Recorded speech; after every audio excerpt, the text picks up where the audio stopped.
Mwanaume mmoja mwenye umri wa miaka 50 kutoka kijiji cha Minyali Nabswa katika eneo bunge la Tongareni amefariki dunia papo hapo baada ya kugongwa na mti waliokuwa wakiukata pamoja na ndugu yake.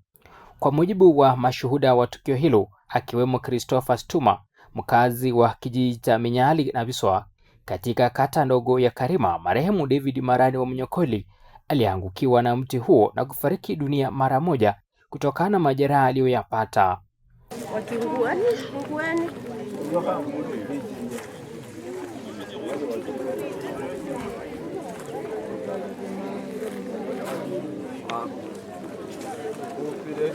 Watu wa familia yake wako wapi? Watu wa familia yake wako wapi? Wacha nikuitie. Simtoke.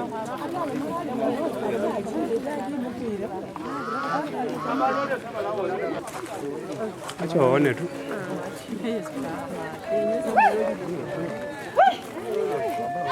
Kifo hicho cha ghafla kimewasikitisha mno wakazi wa eneo hilo pamoja na wanafamilia wa marehemu ambao wamemtaja marehemu kama mtu mwenye bidii na kujituma katika kazi zake za kila siku, wakieleza kuwa msiba huo ni pigo kubwa kwa familia nzima.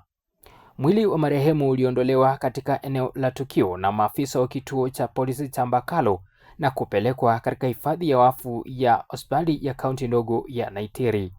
Hapa mahali penye tuko ni kwamba tuna miti ilikuwa inakatwa nikaangukia kijana mmoja kwa wale wenye walikuwa wanakata hizo miti. Nafikiri miti ilikuwa refu sana na wakafunga kamba. So ilipoanza kuanguka ni kwamba it's like huyo kijana alichelewa kutoka kwa laini ya miti. Ndio sababu ikampata na ikamwangukia. Vile tunaongea hivi ni marehemu amechukuliwa na gari amepelekwa kwa moku ya Naitiri. Hii mti wamekata branches zote zimeisha.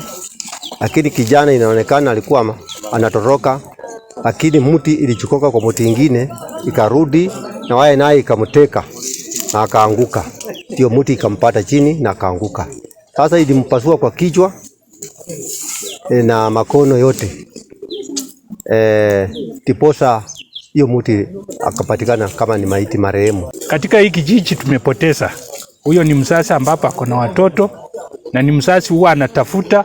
Katika hiyo hali ya kutafuta yenyewe imemletea changamoto. Kweli alikuwa amekucha kazi na ndugu yake, shemeji anaitwa Wanjala, na tulikuwa tu tunaenda kwa shughuli zetu kama wazazi, lakini tunapata ya kwamba tunaona watu wanakimbia.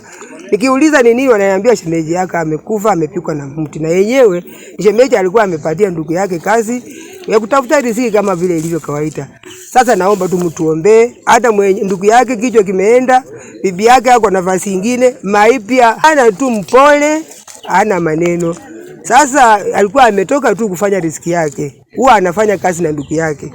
Na vile alikuja hapa tu kutafuta, walitaka mti ianguke huko, lakini jirani akakataa akasema itapika nyumba yangu, sitaki kesi. Sasa ikabidi wa direct another direction. Sasa wakati walikuwa wanatafuta hiyo direction na mbao za juu, mti ingine ya juu ndio ilisuia, ndio ikatani hivi. Na angekufa, lakini ni waya za chini zilishika trouser, kitambaa ngoe trouser kwa waya, mti shamfikia. Akizungumza baada ya tukio hilo, Catherine Waswa, mama wa mtaa wa Minyali, amewataka wananchi kuchukua tahadhari wanapoendelea na shughuli za ukataji miti ili kuepuka ajali na vifo vinavyoweza kuzuilika. Wanakijiji wote, mnapofanya kazi mkuwe makini. Hata iwapo wanachimba mashimo, msifike karibu. Hata watoto, ambieni watoto wenye ya kwamba mahali penye wanafanya kazi msisonge karibu, sababu ajali haina kinga. Nikiripoti kutoka kijiji cha Minyali Nabswa, kata ndogo ya Karima kwenye eneo bunge la Tongareni, kaunti ya Bungoma, mimi ni Alex Wekesa.